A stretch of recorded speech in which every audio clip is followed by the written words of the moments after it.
Hello friends. अर्थ angel से मैं पूनम कपूर आपका स्वागत करती हूँ। बॉन्साई मेकिंग में सबसे इम्पॉर्टेंट काम होता है कि अपने प्लांट को एक रेगुलर प्रूनिंग देके हम अपने प्लांट को एक पर्टिकुलर शेप में ग्रो करने के लिए ट्रेन करते हैं।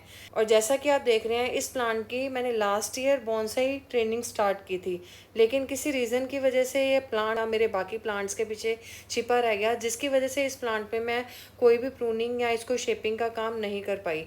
उसकी वजह से क्या हुआ कि इस प्लांट में ग्रोथ तो बहुत अच्छी हुई है, जैसे कि आप देख रहे हैं ये प्लांट में बहुत अच्छी ग्रोथ है, लेकिन जिस रिक्वायर्ड एरिया में मैं ग्रोथ चाहती थी उस चीज़ को मैं मेंटेन नहीं कर पाई। तो चलिए अब इस प्लांट को थोड़ा सा ठीक ठाक करती हूँ। तो इसमें सबसे पहले देखिए, जो मेरे को ब्रांचेस नहीं चाहिए उनको मैं कट करूँगी। हालांकि ये ब्रांचेस देखिए कितनी हेल्दी ब्रांचेस हैं और मेरे प्लांट की कितनी एनर्जी गई है इन ब्रांचेस को ग्रो होने में। अगर यही एनर्जी मेरे प्लांट में सेव रहती तो ये मेरे प्लांट का ट्रंक काफ़ी अच्छा ग्रो हो जाता।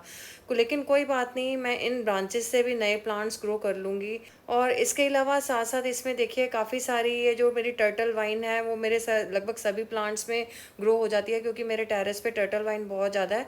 अब इस तरीके से मैंने ये जो पीछे से इसकी लंबी लंबी ब्रांचेस थी उनको निकाल के इसके ट्रंक को तो क्लियर कर लिया है। अब इन ब्रांचेस को हटाने के बाद मैं इसको फ्रंट से इसकी प्रूनिंग स्टार्ट करूँगी। और इसमें जो मैंने अपने बॉन्साई को शेप दी थी उसकी एक एक ब्रांच को लेके उसमें जो भी एक्स्ट्रा ग्रोथ है उसको एक एक करके मैं कटिंग उसमें करती जाऊँगी, क्योंकि ये सारी जो ब्रांचेस हैं लंबी लंबी बढ़ती जा रही हैं। और मेरे को अपने प्लांट को जो ब्रांचेस इसमें मैंने मेंटेन करके रखी थी पहले, उनमें मैंने थिक टोपियारीज डेवलप करनी है। तो उसके लिए जो भी ये प्लांट आउट ऑफ शेप जा रहा है वो सारी ब्रांचेस को मेरे को कट करना है। जो लंबी लंबी ब्रांचेस को कट करके उन डेफिनेट लेंथ देनी है, एक पर्टिकुलर लेंथ देनी है, और उस लेंथ से ज़्यादा मैं उन ब्रांचेस को ग्रो नहीं कर सकती। इन सभी ब्रांचेस को हम इसलिए कट करते हैं और क्योंकि हम जब बॉन्साई बनाते हैं उसके लिए ज़रूरी है कि हमारी जो ग्रोथ है वो एक फोकस्ड एरिया में रहे। और जब हम चाहेंगे कि हमारी ग्रोथ फोकस्ड एरिया में रहे तो उसके लिए हमें अपने प्लांट की एनर्जी को सेव करना पड़ता है उस एरिया के लिए। और इसीलिए ये ज़रूरी होता है कि प्लांट के बाकी हिस्सों में जो भी ग्रोथ हो रही है उस ग्रोथ को हम इमीडिएटली रिमूव करते जाएं।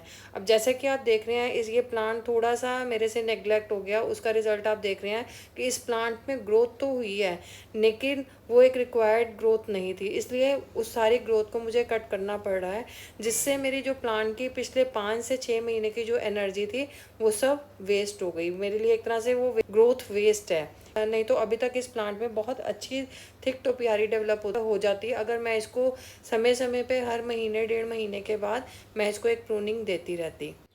लंबी ब्रांचेस के साथ साथ हमें एक चीज़ का और ध्यान रखना है, जो हमारे मेन ट्रंक पे छोटी छोटी ये जो ब्रांचेस निकल रही होती हैं इन ब्रांचेस को भी हमने कट करना है, क्योंकि ये जो है हमारे प्लांट की आगे चल के जब ये ब्रांचेस लंबी ग्रो होती हैं तो ये हमारे प्लांट की काफ़ी ज़्यादा एनर्जी लेती हैं। तो लगभग हर ब्रांच से जो भी मैंने एक्स्ट्रा ग्रोथ थी, जो थिक ब्रांचेस थी, उन सारी ब्रांचेस को मैंने कट कर लिया है। और ब्रांचेस को मेंटेन करते करते साथ में इसमें वायरिंग भी चेक करनी है कि वायरिंग जो मैंने की थी वो ढंग से किसी कोई ब्रांच में धंस तो नहीं रही या वायरिंग कहीं लूज तो नहीं हुई। अब इस प्लांट के सिर्फ टिप पे कुछ ब्रांचेस रह गई हैं। अब ये देखिए इस तरीके से टिप पर भी जितनी ब्रांचेस थी लंबी वाली उन सबको मैंने रिमूव कर लिया है, जो मेरे प्लांट की शेप से बाहर जा रही थी। अब ये लास्ट ब्रांच रह गई है, इसको भी मैंने कट कर लिया है।